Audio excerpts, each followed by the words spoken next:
અજ્ઞાનીનું પોતાના સ્વરૂપને જોવાનું.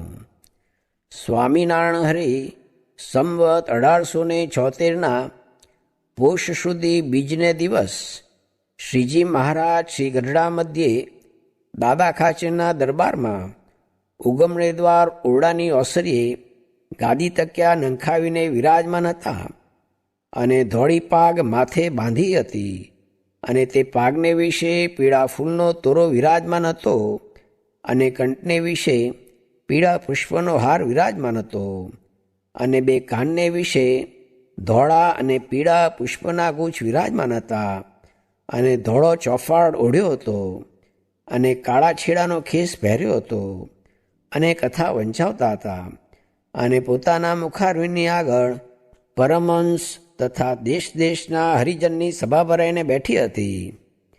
પછી સ્વામી શ્રી સહજાનજી મહારાજ બોલ્યા છે, સાંભળો, સર્વને એક પ્રશ્ન પૂછીએ છીએ. ત્યારે સર્વે હરિભક્તે હાથ જોડીને કહ્યું છે, પૂછો. ત્યારે શ્રીજી મહારાજ બોલ્યા છે, અજ્ઞાનીમાં અતિશય અજ્ઞાની તે કોણ છે? પછી તો સર્વ વિચારી રહ્યા પણ ઉત્તર કરી શક્યા નહીં. પછી શ્રીજી મહારાજ બોલ્યા છે, લ્યો અમે જ ઉત્તર કરીએ. ત્યારે સર્વે રાજી થઈને કહ્યું છે, હે મહારાજ, તમથી જ યથાર્થ ઉત્તર થશે, માટે કહો.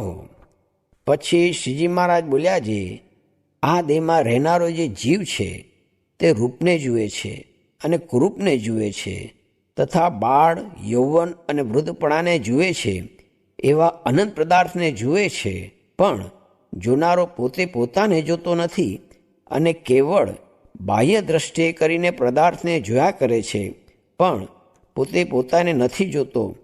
તે જ અજ્ઞાનીમાં અતિશય અજ્ઞાની છે.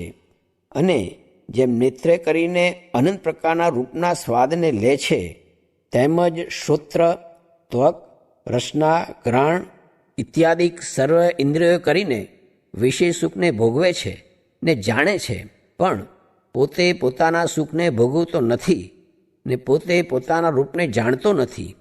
એ જ સર્વ અજ્ઞાનીમાં અતિશય અજ્ઞાની છે અને એ જ ઘેલામાં અતિશય ઘેલો છે અને એ જ મૂર્ખમાં અતિશય મૂર્ખ છે અને એ જ સર્વ નીચમાં અતિશય નીચ છે. ત્યારે શુકમુનિએ આશંકા કરી છે, પોતાનું સ્વરૂપ જોવું તે શું પોતાના હાથમાં છે? અને જો પોતાના હાથમાં હોય તો જીવ શી અતિશય અજ્ઞાની રહે? ત્યારે શ્રીજી મહારાજ બોલ્યા છે, જેને સત્સંગ થયો છે તેને તો પોતાના જીવાત્માનું દર્શન પોતાના હાથમાં જ છે અને કે દાડે એણે પોતાના સ્વરૂપને જોવાનો આદર કર્યો ને ન દીઠું. અને એ જીવ માયાને અધીન થકો પરવશ થઈને તો સ્વપ્ન અને સુષુપ્તિ અવસ્થામાં અંતરદ્રષ્ટિ કરીને જાય છે, પણ પોતે પોતાને જાણે કોઈ દિવસ પોતાના સ્વરૂપને જોવાને અંતરદ્રષ્ટિ કરતો નથી. અને જે ભગવાનના પ્રતાપને વિચારીને અંતરદ્રષ્ટિ કરે છે તે તો પોતાના સ્વરૂપને અતિશય ઉજ્જવલ પ્રકાશમાન જુએ છે અને તે પ્રકાશને મધ્યે પ્રત્યક્ષ એવા જે પુરુષોત્તમ ભગવાન તેની મૂર્તિને જુએ છે અને નારદ સંકાદિગીઓ સુખ્યો પણ થાય છે. માટે હરિભક્તને તો જેટલી કસર રહે છે તેટલી પોતાને આળસે કરીને રહે છે. ઇતિ વચનામૃતમ. એવી રીતે ગરડા પ્રથમ પ્રકરણનું 20મું વચનામૃત જે તે થયું. રૂપવાન સ્ત્રી, જાજુ દ્રવ્ય ને સારી મેળી મળી, તે સત્સંગીને પણ માયાનું બંધન થયું. કેમ જે એમાંથી જીવ નીકળે નહીં. માટે તો જેવો તેવો સાધારણ મળે તે જ સારું છે. સ્વામિનારાયણ સ્વામીએ વાત કરી છે, જેટલું કાંઈ માયામય સુખ છે તે સર્વે દુઃખ વિનાનું હોય નહીં, એ વાત પણ એક જાણી રાખવી. સ્વામિનારાયણ સ્વામીએ વાત કરી છે, વચનામૃત વંચાવીને તેમાં બહુ વાત કરીને બોલ્યા છે, આવો જ્ઞાન તો સંગે કરીને ને કાળે કરીને થાય. જેમ વિદ્યા ભણે છે તેમ થાય, પણ અનુગ્રહ થકી ન થાય. ને અનુગ્રહ કરે તો સમાધિ થાય. તે વિજ્ઞાનદાસજીને અક્ષરધામ દેખાતું તો પણ 2 ઘર કર્યા ને સાધુએ કાઢ્યા ત્યારે નીકળ્યા. માટે જ્ઞાન શ્રેષ્ઠ છે. સ્વામિનારાયણ સ્વામીએ વાત કરી છે, કેટલાકને ભગવાન તથા સાધુના સંબંધનું સુખ આવતું હોય તે કેની પેઠે ને કેમ સમજે તો સુખ આવે, એ પ્રશ્નનો ઉત્તર કર્યો જે, એ તો સાધુતા શીખે તો આવે, તે વિના તો દોષ પીડે તેથી સુખ ન આવે. પછી પૂછ્યું જે, કેટલાકને સુખ સ્વપ્નમાં આવતું હોય તે કેમ આવે? તેનો ઉત્તર જે, એ તો નિર્ધાર નહીં. કેમ જે સ્વપ્નમાં તો ભગવાન દેખાય ને બીજું પણ દેખાય, ને જ્ઞાને કરીને થાય એ જ સાચું છે. સ્વામિનારાયણ હરે સ્વામીએ વાત કરી જે, આ જીવને કોઈ દાડો ઘડપણ આવતું હશે કે નહીં?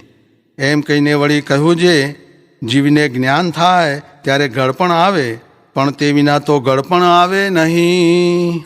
સ્વામિનારાયણ હરે સ્વામીએ વાત કરી જે, આ જીવને 5 વાના અવશ્ય જોઈએ, પણ તે વિના ન ચાલે, ને બાકી તો સર્વ વિના ચાલે. તેની વિકતિ જે અન્ન, જળ, વસ્ત્ર, નિદ્રા ને સ્વાદ મધ્યે મીઠું, ને તે વિના બીજું તો સર્વે ફેલ છે. સ્વામિનારાયણ હરે સ્વામીએ વાત કરી જે, સ્ત્રી એ વીંછીનો કરળ છે, ને દ્રવ્ય એ સર્પનો કરળ છે, ને શાસ્ત્રમાં વાત તો બીજ માત્ર હોય, પણ તેનું જ્ઞાન તો ગુરુ થકી જ સમજાય છે. સ્વામિનારાયણ હરે સ્વામીએ વાત કરી જે, આ જીવને મુવા સુધી પણ આ લોકના મનસુબા છે, પણ તે મૂકવા ને પરલોકના કરવા, ને આત્મા ને પરમાત્મા એ 2 વાત મુખ્ય રાખવી, એમ મહારાજનો મત છે. પણ એ વાતની પુષ્ટિના શબ્દ બહુ થોડા આવે, ને ત્યાગના, ભક્તિના અને ધર્મના એ આદિકના 1000 શબ્દ આવે. તેથી પણ એ માર્ગે ચલાતું નથી, પણ સિદ્ધાંત તો એ જ કરવાનું મહારાજ કહે છે. સ્વામિનારાયણ હરે સ્વામીએ વાત કરી જે, અમારી સમજણ તો કોઈને કહેવાય નહીં, પણ આજ થોડીક કહું. એમ કહીને બોલ્યા જે, કહ્યા વિના તો જ્ઞાન થાય નહીં, ને જ્ઞાન થયા વિના મોહ પણ ટળે નહીં. અને જેને મોટાની સમજણ આવી હોય તેને તો મહારાજની મૂર્તિ વિના ને અક્ષરધામ વિના અહીંથી તે પ્રકૃતિ પુરુષ સુધી લઘુશંકાનો વ્યવહાર દેખાતો હોય, તેમાં શેનો મોહ થાય? તેવું તો સર્વનિવાસાનંદ સ્વામીને થઈ ગયું, જે પ્રકૃતિ પુરુષનું કાર્ય તેમાં વૃત્તિ રહી જ નહીં. તે એક દાડો મારી પાસે કહ્યું છે, મહારાજની પૂજા સેવા શા વતે કરું? ત્યારે મેં કહ્યું છે, મૂર્તિ સામું જોઈ રહું. ત્યારે સર્વનિવાસાનંદ સ્વામીએ કહ્યું છે, કરીએ છીએ તો એમ જ, પણ જો આવી વાત કોઈકને કહીએ તો આ મારો ખાટલો લઈને ચરામાં નાખી આવે એવું કઠણ પડે. પણ મહારાજની મૂર્તિ વિના ખાવાની વિષ્ટા ને પીવાની લઘુશંકા એવું છે. પણ જ્યાં સુધી મોહ છે ત્યાં સુધી એ વાત સમજાય નહીં, એવી મોટાની સમજણ છે. સ્વામિનારાયણ હરે સ્વામીએ વાત કરી છે, મહારાજે વાસના ટાળવાની વાત કરી ત્યારે શુકમુનિએ કહ્યું છે, હે મહારાજ, તમે મળ્યા છો ને હવે વાસનાનો શો ભાર છે?